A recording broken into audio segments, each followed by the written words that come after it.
Welcome to மாசாமி kitchen. நம்ம இட்லி, தோசை, சப்பாத்தி, உப்புமா என்ன வேணாலும் டிஃபன் செஞ்சுக்கலாம்.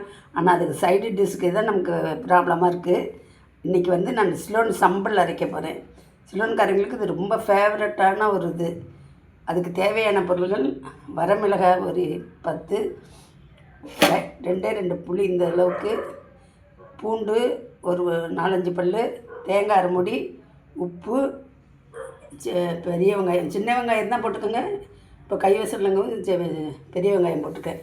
இதெல்லாம் அப்படியே பச்சையாகவே அரைச்சி தாளிக்க வேண்டியது தான். நல்லாயிருக்கும் இந்த டேஸ்ட்டு.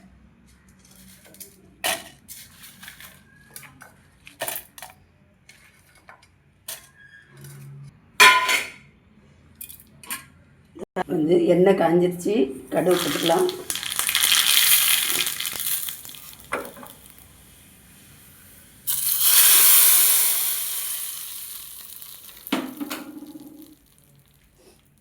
சிலோன் சம்பல் ரெடி. இட்லி, தோசை எதுக்கு வேணாலும் தொட்டுக்கலாம்.